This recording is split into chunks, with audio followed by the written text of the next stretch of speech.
ఇదే ఆ విజయనగర సామ్రాజ్య నేల, మేధావుల పూలమాల. శ్రీకృష్ణ దేవరాయుని పాలనలో ప్రజల ఆనందహేళ.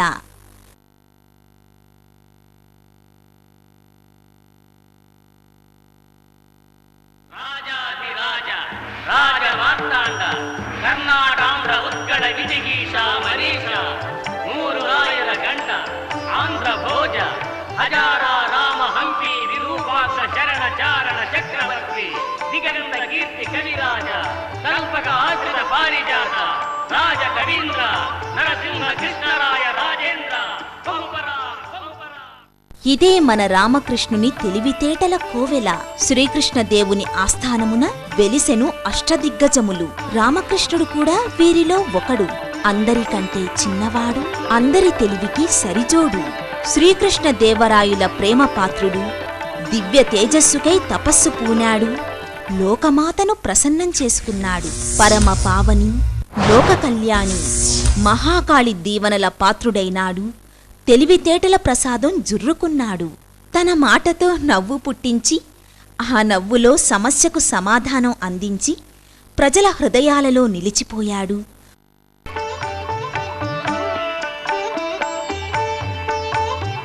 వికటకవిగా విశ్వమంతటా వెలిగిపోయాడు.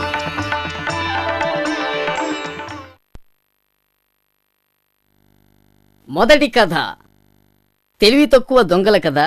మొదటి కథలో చూద్దాం పద.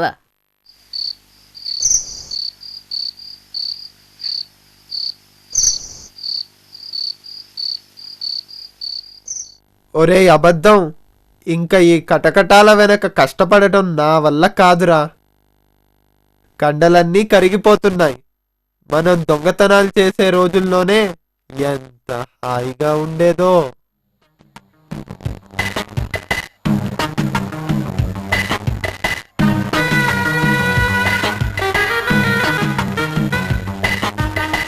దొంగల మాటలు విన్న మహారాజు వారికి ఒక పరీక్ష పెట్టారు. మీరంత చతురులైతే మీకు ఒక పరీక్ష పెడతాం. రేపు ఉదయం కల్లా తెనాలి రామకృష్ణుడి ఇంట్లో దొంగతనం చేసి మా వద్దకు రండి.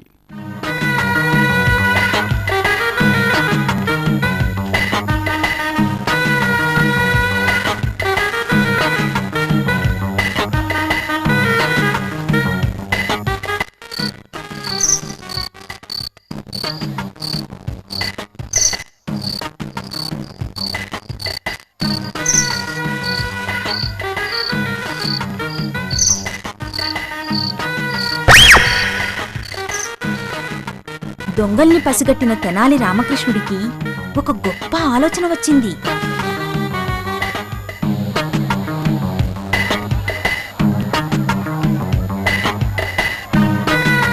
మన రాజ్యంలో దొంగలు పెరిగిపోయారు. మనం కాస్త జాగ్రత్తగా ఉండాలి సుమా.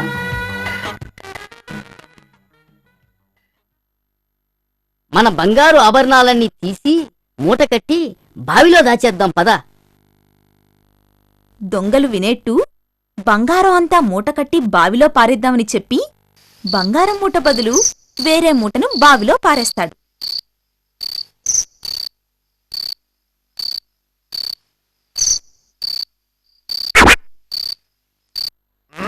బంగారం అంతా దోచుకెళ్ళిపోదాం పద పద. దొంగలు ఇది చూసి తమ పని చాలా సులువైందనుకుంటారు.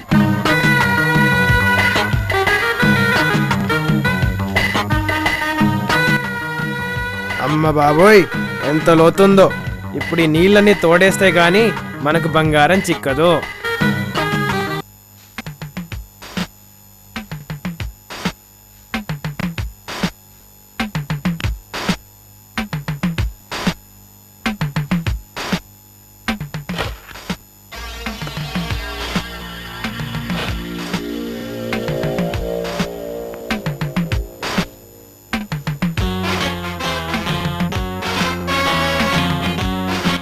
ఆ బావిలో నీళ్లు ఎంత తోడితే మాత్రం అయిపోతాయా? వారి తెలివి తక్కువతనానికి ఇదే నిదర్శనం.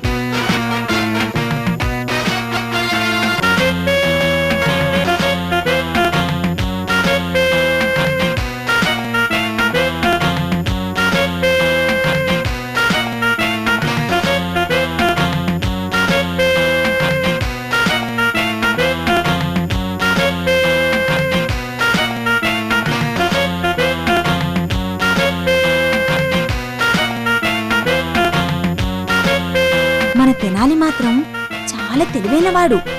వాళ్ళు తోడిన నీళ్ళని తన మొక్కలకి సాగు చేసుకున్నాడు.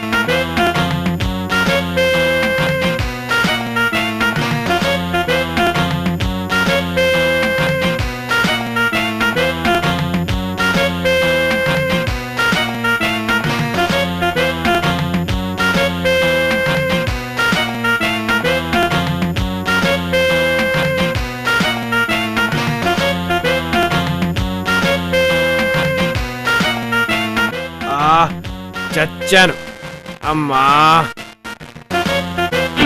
పాపం, ఆ దొంగలు నీరు తోడి తోడి అలసిపోయారు.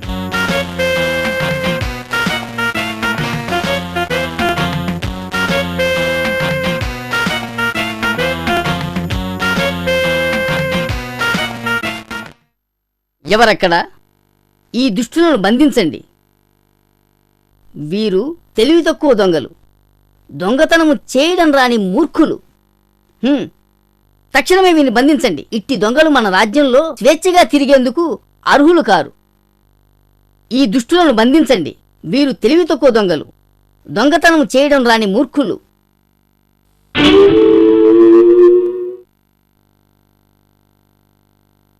శభాష్ తెనాలి రామకృష్ణ, శభాష్. చూసారా ఎంత తెలివైనవాడో కదా మన తెనాలి.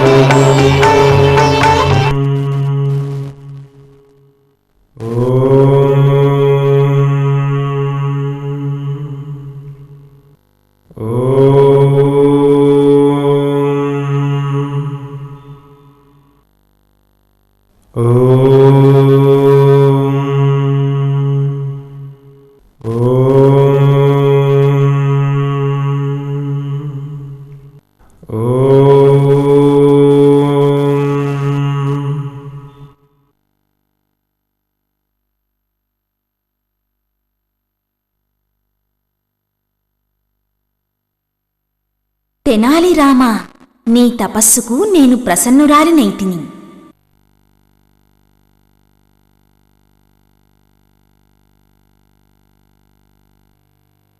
ఇదిగో నీకోసం ఈ రెండూ ఇస్తున్నాను.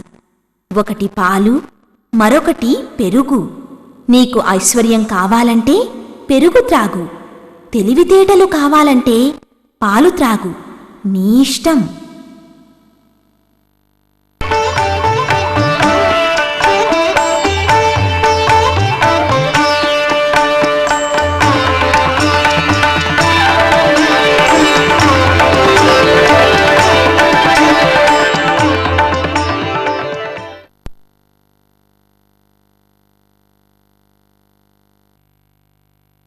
తెనాలి రామా, నీ వికట కృత్యం వలన నీకు తెలివితేటలతో పాటు సిరి సంపదలు కూడా ప్రాప్తిస్తాయి.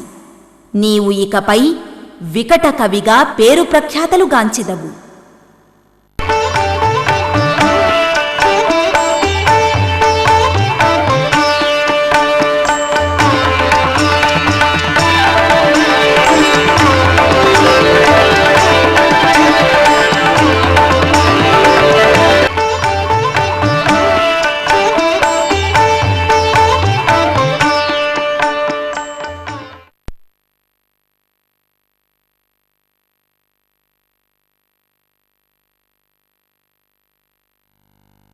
రెండో కథ. పాలు త్రాగని నా పిల్లి రెండో కథలో పరుగులెత్తెను నవ్వులు చల్లి.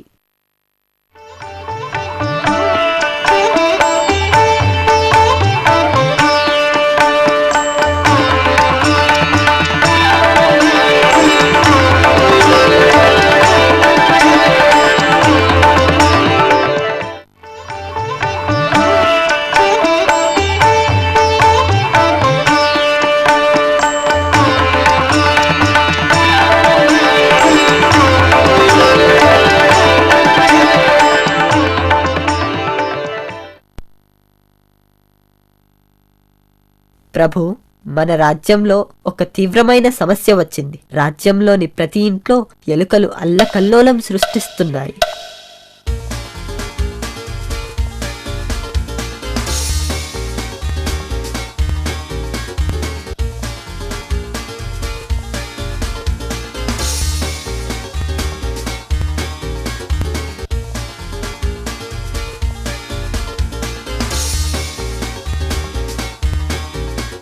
ఎవరెక్కడ? శీఘ్రమే ఈ సమస్యకు పరిష్కారం యోచించండి.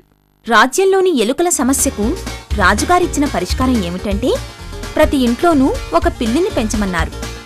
మరి ఆ పిల్లికి ఆహారం కావాలి కదా, అందుకు ఒక ఆవును కూడా ఇచ్చారు.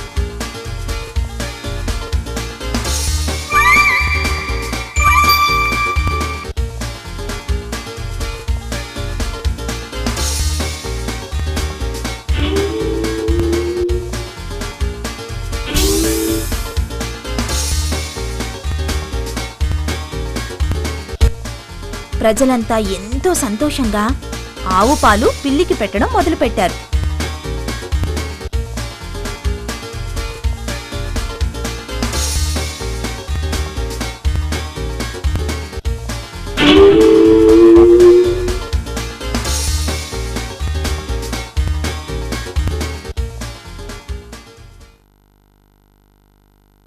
కాని తెనాలి మాత్రం తెలివిగా పిల్లికి పాలు పోయలేదు.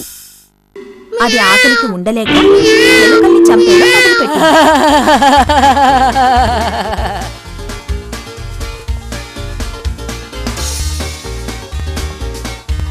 ఆ తరువాత వేడివేడి పాలు దాని ముందుంచాడు. పాలకి మొహం వాచి ఉన్న పిల్లి ఒక్కసారిగా పాలలో మూతి పెట్టింది. మూతి కాలి అది చిందులేయడం మొదలుపెట్టింది. పిల్లి ఇక పాలు తాగడం మానేసింది. ఇలా తెనాలిరాముని వీధిలో ఎలుకల సమస్య పూర్తిగా పరిష్కృతమైంది.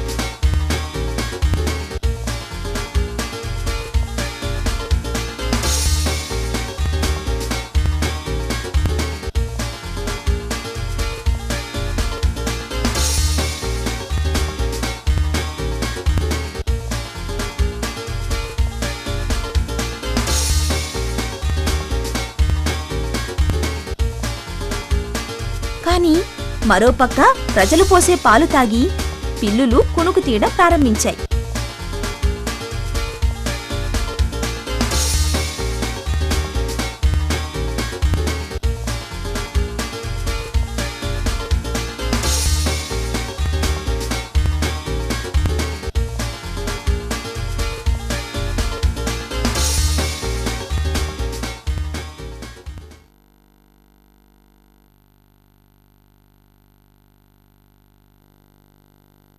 రాజగురువు, ప్రజలకు మేము ఇచ్చినటువంటి పిల్లులు వారి ఎలుకల సమస్యను పరిష్కరించినవా?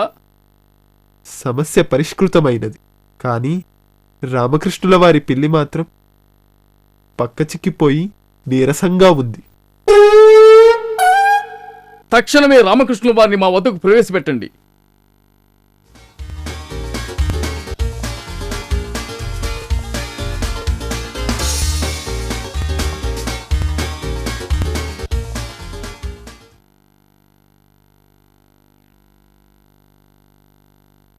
మహారాజా, మీరు నాకిచ్చిన పిల్లి అస్సలు పాలు త్రాగదు. ఇది ఒట్టి ఎలుకల్ని మాత్రమే వేటాడి తింటుంది. అందుకే మా వీధిలో ఎలుకలు మచ్చుకైనా లేవు. కావాలంటే తవరే స్వయంగా వచ్చి పరిశీలించండి.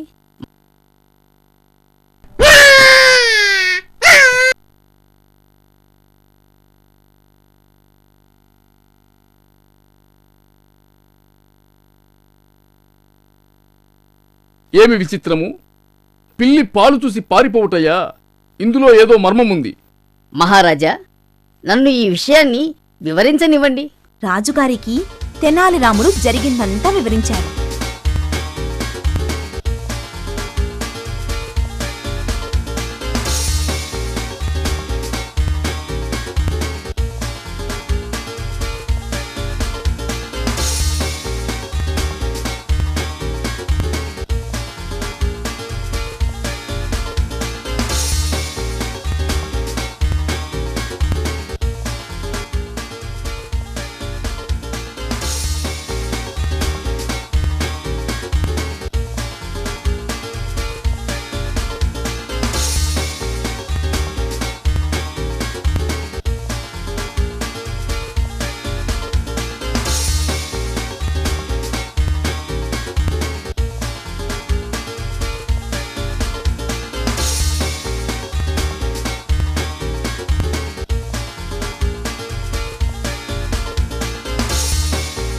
తెనాలి తెలివితేటలకు రాజుగారు ఎంతో సంతోషించారు.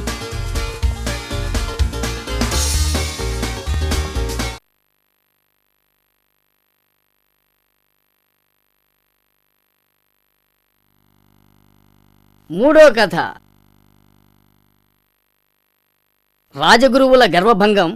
మూడో కథలో ఆయనకు దెబ్బల సన్మానం.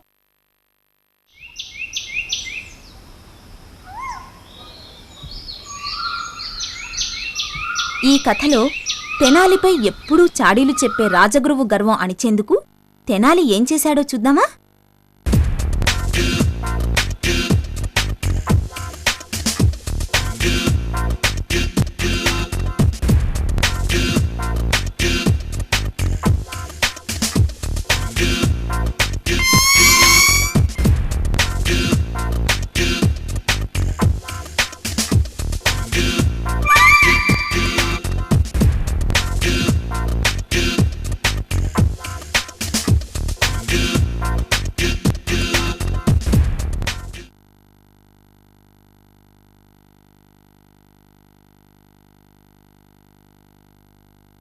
తమరు దేనికోసమో వెతుకుతున్నట్టున్నారు? తెనాలి, మా వస్త్రాలు మాకిచ్చేయ్. తప్పకుండా. కానీ తాము నన్ను మీ భుజస్కంధాలపై ఎత్తుకున్న పిదపనే తమ వస్త్రాలు తమకిస్తాను.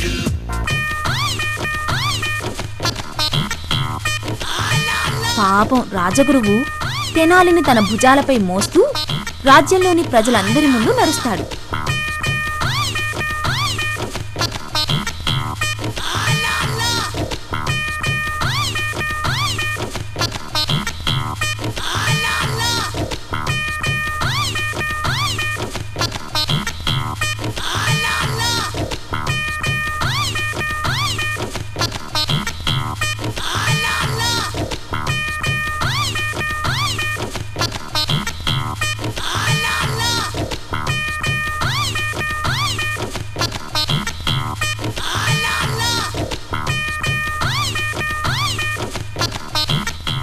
దూరంగా ఉన్న కోటలో నుండి రాజుగారు ఈ దృశ్యాన్ని గమనిస్తారు.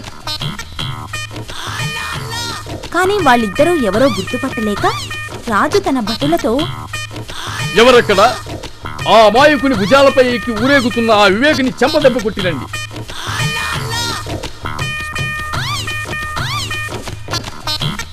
ఇది గమనించిన తెనాలి, అయ్యయ్యో, నా అవివేకంతో ఇంతసేపు తమను కష్టపెట్టాను. ఈ పాపానికి ప్రాయశ్చిత్తంగా నేను మిమ్మల్ని నా భుజాలపై మోస్తాను.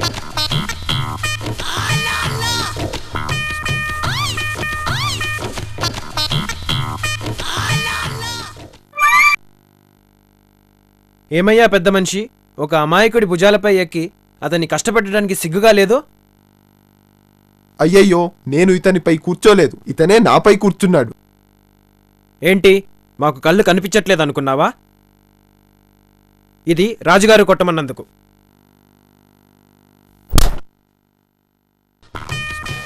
ఇది మాతో అబద్ధం చెప్పినందుకు. ఇలా ప్రజలందరి ముందు తెనాలి రాజగురువుకి గర్వభంగం చేస్తాడు.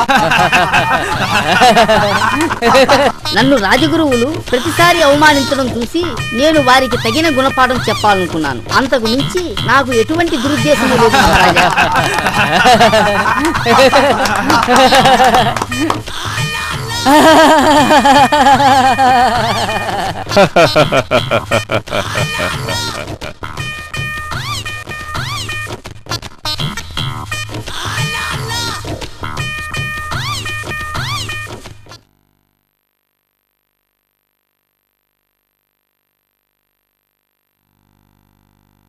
నాలుగో కథ. పసివాడిగా మారిన నేను 4వ కథలో రాజుగారిని తిప్పలు పెట్టాను.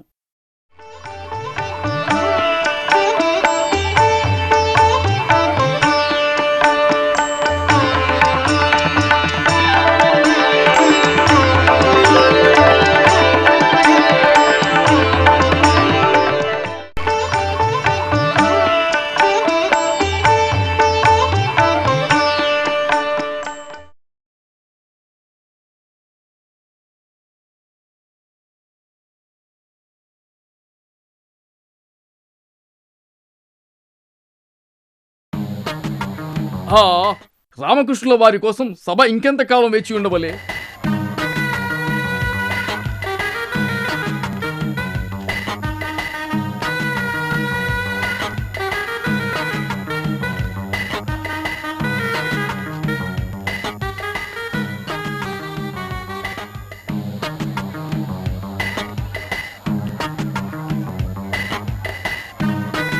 మహారాజా, క్షమించాలి. నాకు సర్వసాధారణమైన కానీ మిక్కిలి కష్టతరమైన సమస్య వచ్చింది.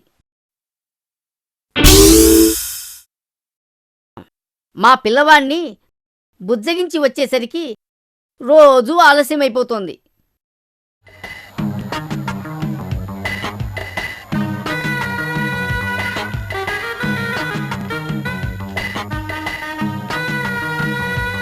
ఒక తండ్రిగా బాధ్యతలు నిర్వహించడం బహు కష్టం.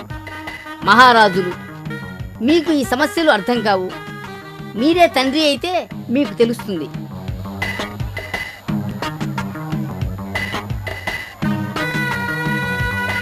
మహాకవులు, మీరు ఒక పసిబాల్ని బుజ్జగించలేరా? సరే, మేము తండ్రిగా వ్యవహరిస్తాం, మీరు పసిబాల్నిగా మారండి.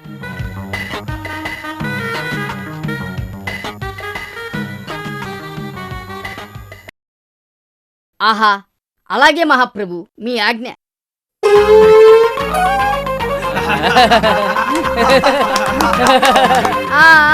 నాన్న, నాకది కావాలి, నాకది కావాలి.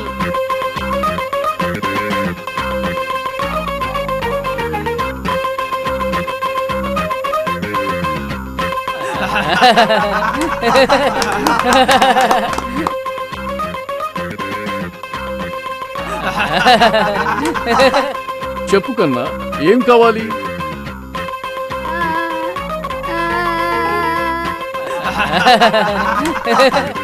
అబ్బా, ఇప్పుడేం కావాలిరా? నాన్న, రాజగురువుని కిరీటం తీసివేమను.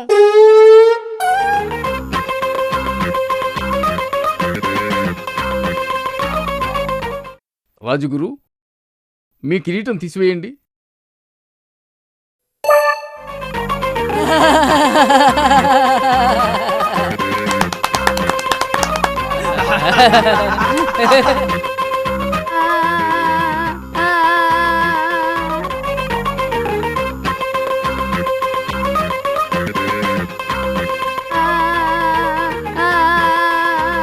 అబ్బా, ఇప్పుడేం కావాలిరా?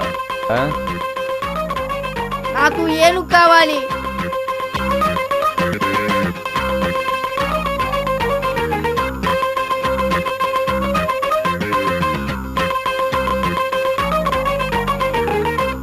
ఎవరక్కడ? ఒక ఏనుగును తీసుకురండి.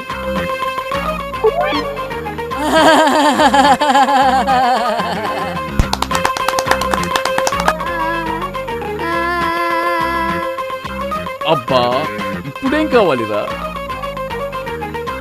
ఆ ఏనుగుని కూడా నన్ను ఎత్తుకున్నట్టు ఎత్తుకో మరి. హా,